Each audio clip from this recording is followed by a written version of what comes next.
빛보다 빠르게 슉슉, 바람보다 가볍게 슉슉. 경제 공부 술술. 경제를 알아야 인생의 고수가 된다. 경공술. 경공술 오늘의 경제 선생님은 염블리 염승환 이베스트 투자증권 이사입니다. 어서 오십시오. 네, 안녕하세요. 네, 잘 계십니까? 네, 잘 지냈습니다. 삼성전자 소식이 계속 이렇게 뜨겁네요. 네, 요새 뭐 주가도 좀 오르고 있는데. 주가가 올라요? 아니, 작년에 비해서 1분기 실적이 95점 몇 % 떨어졌다 이렇게 얘기하더라고요. 네, 근데 이게 되게 좀 아이러니하게 그래서 좀 투자가 어려운 건데요. 네. 2년 전에 그 삼성전자가 그 이제 2021년도 3분기에 거의 역대급 흑자를 냈거든요. 예. 그때 한 재계약 한 50조 가까이 돈을 번 것 같은데. 한 분기예요? 근데 주가는 그때 떨어졌죠. 오히려 떨어지기 시작했어요. 그러니까요. 그러니까 먼저 반영을 해요. 그러니까 참 이게 주가라는 게 신기한 게 그 1, 2년 후에 이런 좀 안 좋은 걸 미리 선반영해가지고 네. 이미 빠지고 있었고. 있었고. 계속 실적이 나쁘진 않았거든요. 예. 그런데도 끝없이 밀렸죠, 주가가. 빠졌죠? 5만 1,000원까지. 예. 근데 이제 작년 언제부터 올랐냐면 이제 놔주겠다 한 기업이 하나 있었어요, 작년에. 예. 그 미국의 3등 업체 메모리 반도체 네. 3개. 마이크론이 네. 9월 30일 날 실적 발표할 때 뭐라고 했냐면 우리 죽겠습니다. 감산하겠습니다. 네. 공급을 줄이겠다. 네. 발표를 했는데 그날이 삼성전자 저점이었어요. 그래요. 공교롭게도. 그때부터 이제. 네, 그리고 나서 이제 주가가 6만 원 와서 이제 좀 머뭇머뭇했죠. 네. 그러다가 사실 이제 그 아우인 하이닉스마저도 네. 감산에 동참을 했고. 예. 근데 이제 시장에서는 이렇게 얘기를 했죠. 왜 삼성전자는 안 하냐. 네. 요구가 좀 사실 많이 있었어요. 그래요. 삼성 아니 큰형님이 좀 해주셔야지. 약간 이제 이런 느낌인데 삼성전자는 얼마 전까지만 해도 인위적 감산은 없다. 막 약간 이제 이런 얘기가 나왔잖아요. 근데 이제 시장에서 아무도 예상 못했어요. 그 실적 발표 지난주 금요일 날 할 때 이제 아예 적었죠. 그 전자공시에 지금 감산 중에 있다라고 예. 명시를 했습니다. 예. 그러니까 삼성전자가 실제로 이제 감산하고 있다는 게 알려지면서 이 감산을 하게 되면 결국 공급이 줄잖아요. 네. 근데 제일 많이 또 생산을 했던 삼성전자가 공급을 줄이면 공급이 크게 줄 수가 있겠죠. 근데 그게 지금 줄이는 게 아니라 보통 6개월 후에 반영을 해요. 근데 그거를 주가는 먼저 항상 반영하니까 그래요. 이제 나쁠 게 뭐가 있냐. 네. 더 나쁠 게 없다. 네, 그리고 내년에는 또 분명히 더 좋아질 텐데 네. 그걸 반영하면서 주가가 지금 굉장히 좋게 흘러갑니다. 바닥을 찍고 삼성전자는 위로 달려가고 있습니까? 네, 지금 가고 있습니다. 그래요? 하이닉스도 따라갑니까? 하이닉스도 굉장히 안 좋았는데 이게 하이닉스 저점이 7만 한 2, 3천 원 하거든요. 오늘 9만 원을 넘었어요. 계속 오르고 있어요? 계속 오릅니다. 하이닉스는 올해 11조 원 적자를 예상하고 있어요. 11조 적자인데. 근데 올라갑니다. 이게 되게 좀 아이러니한 일이 같은 게 문제예요, 이게. 이게 주가가 항상 빠릅니다. 네. 6에서 1년을 먼저 반영해요. 예. 그러니까 이래서 어려운 건데 어쨌든 이제 앞을 보시고 투자를 해야 되니까 근데 지금보다 하이닉스가 더 나쁘겠냐 이거죠. 그러면 내년에 지금 좋아지겠지. 반도체 관련해서는 지금 투자의 적기라고 봐야 됩니다. 근데 이미 좀 선반영에서 좀 올랐으니까. 예. 근데 지금 좋은 건 아니잖아요. 네. 뭐 상황이 좋아진 건 아니고 네. 앞으로 좋아지겠지. 그래서 또 실적과 주가의 괴리가 계속 나올 거예요. 그래서 네. 또 흔들리는 구간이 있으니까 지금은 저는 좀 투자하실 거면 진작 하셨어야 되고요. 사실 삼성전자 하이닉스 살 게는 굉장히 많았거든요. 훨씬 싼 자리에서. 그래요? 그래서 이미 좀 어느 정도 저점에서 20, 30% 올라온 자리예요. 생각해보면 주진우 라이브에서도 우리 염블리 이사님께서 다른 건 몰라도 주식은 지금 뭐 투자할 때다 이렇게 얘기한 게 한 두어 달 됐습니다. 네. 충분히 좋은 기회들이 있었는데 네. 이제 또 뒤늦게 좀 쫓아가지 마시고 저는 왜냐하면 여기서 지금부터 계속 올라가면은 사야 되겠죠 사실은. 네. 근데 그렇게는 안 보고 또 흔들린다고 보거든요. 오르락내리락 하면서 네. 분명히 또 한 번의 기회가 올 거니까. 그러니까 지금 보유하신 분들이야 편하게 가져가시면 되고 네. 다만 내가 아직 좀 반도체를 못 샀다. 네. 그러면 조금 기다려보자. 예, 또 기회를 주지 않을까 이렇게 생각은 하고 있습니다. 자, 그러면요. 반도체 말고요. 2차 전지는요? 2차 전지도 많이 올랐습니까? 2차 전지는 오늘도 많이 올랐습니다. 그럼 그냥 앞으로 오를 거 아니에요. 조정이 없고요. 그냥 네. 계속 오르고. 계속 올라요? 오늘도 이제 코스닥에 시가총액 이제 1, 2등을 좀 다투는 기업이 있는데 이제 같은 계열사죠. 네. 이 한 기업은 오늘도 25% 이상 급등을 했고 네. 하루에. 에코 들어가는 데죠. 네, 둘 다 많이 올랐어요. 아니, 근데 에코 들어가는 데가 왜 이렇게 많이 올라요? 일단 이제 여러 가지 이유들은 있겠지만 일단 이제 이 회사가 양극재를 만들거든요. 근데 이 2차 전지에서 가장 중요한 게 2차 전지 전체 원가의 한 40%가 양극재예요. 네. 그러니까 양극재, 양극, 음극, 분리막, 전액 이렇게 4개로 소재가 나눠지는데 양극이 제일 크거든요. 근데 양극 만드는 기업이 전 세계에 이렇게 많지가 않아요. 근데 우리나라에 있는 그 에코 기업이 기술력이 거의 탄탄합니까? 제가 알기로는 생산량 기준으로 세계 1, 2등 다투는 기업으로 알고 있어요. 아, 그래요? 굉장히 이제 뛰어난 기술력을 갖고 있고 네. 그리고 이 양극재라는 게 지금 미국에서 투자를 지금 배터리가 부족하잖아요. 예. 여기에 다 들어가야 될 거 아니에요. 그래서 고객사가 한두 군데도 아니고 네. 그렇기 때문에 이제 그런 걸 이제 좀 반영을 해서 주가 올라가고 또 거기다가 이번에 IRA 세부 규정이 나왔는데 네. 어쨌든 미국에서 양극재는 광물로 분류를 해줬어요. 무슨 얘기냐면 미국에 야 너네는 미국에 공장 안 지어도 우리가 뭐 이 보조금을 이제 주겠다라는 이제 그런 정책인데 뭐냐면 에코프로비엠이 한국에서 그 양극재를 만들어서 미국에 수출했다고 쳐볼게요. 예. 그걸 탑재한 배터리가 있다고 쳐보겠습니다. 예. 미국 사람이 그 배터리가 탑재된 차를 샀어요. 예. 그럼 보조금 줍니다. 아, 예. 한국에서 만들었는데. 그래요? 광물로 분류가 됐기 때문에. 예. 그래서 이제 그런 부분도 호재로 좀 작용한 것 같아요. 알겠습니다. 그래서 굉장히 지금 좋은 주가 흐름이 나오고 있는 것 같습니다. 지금 많이 올랐죠? 근데 너무 많이 올라가지고. 지금 따라가면 안 되죠? 에코프로란 기업은 올해만 400% 오른 것 같아요. 이사님 끝없이 오르고 있습니다. 이사님 아셨어요? 저도 몰랐죠. 그 정도까지 오를 줄은. 모르죠. 전문가들. 네, 당연히 저도 그렇게까지 오를 줄은. 네.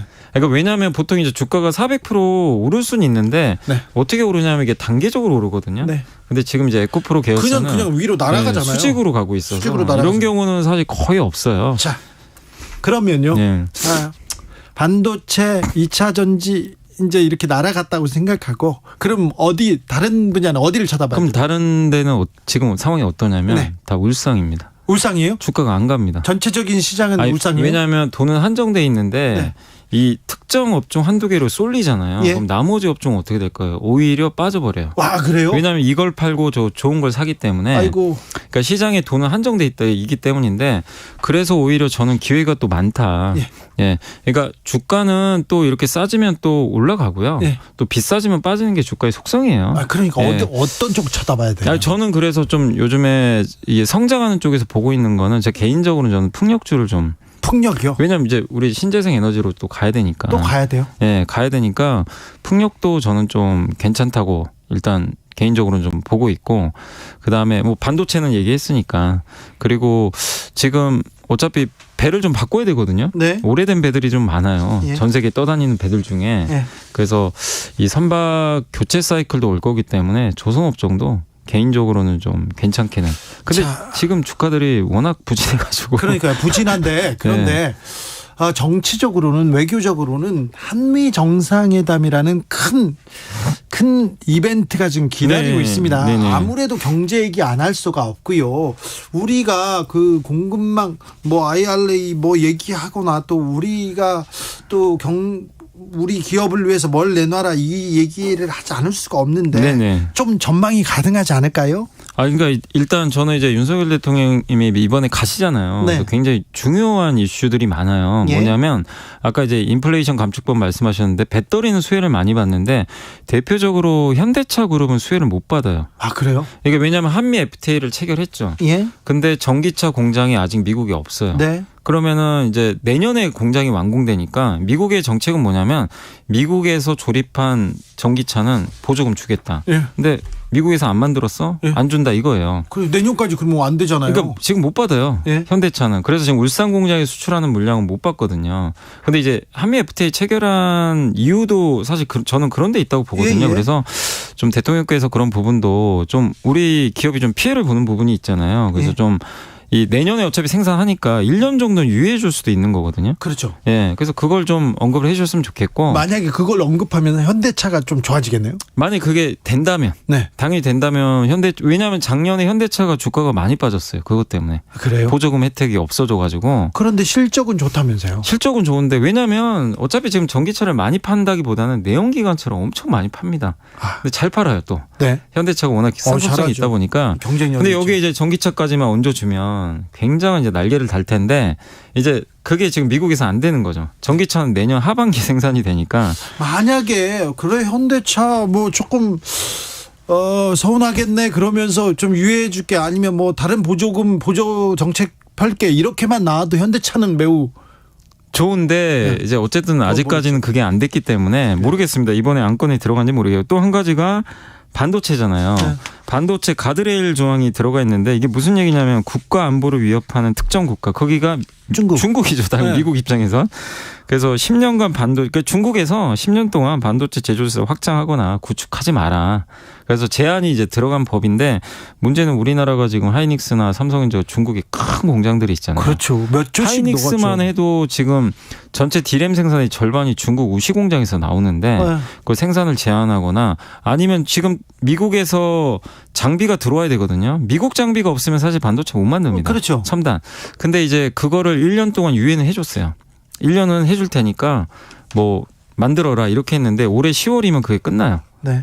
근데 이 부분에 대해서도 좀 뭐 대통령께서 좀 언급을 하셔가지고 왜냐하면 지금 중국 공장을 그렇다고 옮길 수도 없거든요. 그 중국에 엄청 막대한 자본과 기술을 이렇게 집적해서 공장을 지어놨는데 그러면 손 털고 나오라고 이거는. 그래서 이거를 지금 1년 단위로 지금 유예하는 쪽으로 가는데 그게 아니라 좀 이 메모리 반도체잖아요. 사실 메모리 반도체 같은 경우 지금 이게 미국이 좀 우려하는 거 이런 것들이 좀 안보나 이런 쪽에 좀 쓰일까봐 좀 우려를 하는 것 같은데 어쨌든 이제 메모리 반도체는 그런 쪽에는 크게 안 쓰인다라는 걸 좀 이렇게 좀 설득을 해가지고 결국엔 미국이 항상 이제 그 우려했던 건 시스템 반도체거든요. 이렇게 이제 인공지능 반도체나 근데 그런 것들은 시스템이고 메모리 반도체는 거기에 보조로 들어가요. 근데 이제 메모리까지 지금 이런 좀 규제들을 받으면 이 반도체 기업들은 타격을 안 받을 수가 없거든요. 그러게요. 그래서 이런 부분을 좀 설득을 좀 하셔가지고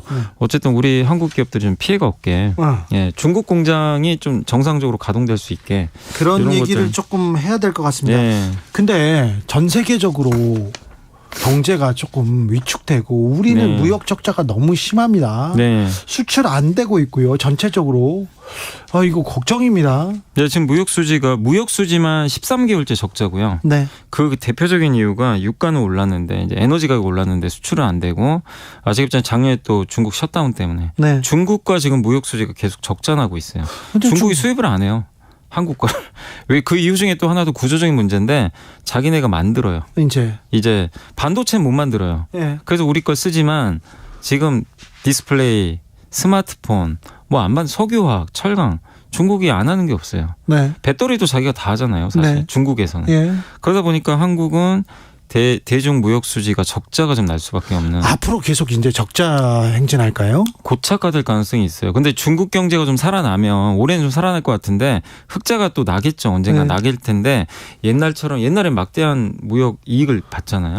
이제 이러기는 좀 구조적으로. 왜냐하면 중국이 자체 생산을 하니까 이 부분도 좀 걱정이 되고 그다음에 경상수지가 2달 연속 적자인데 경상수지 이제 무역 수지에다가 서비스랑 본원 소득 수지가 이제 합쳐진 건데 지금 문제가 이게 4월 달에는 좀 특수성이 있는 게 4월에는 이 외국인들이요 한국에서 배당금을 가져가요.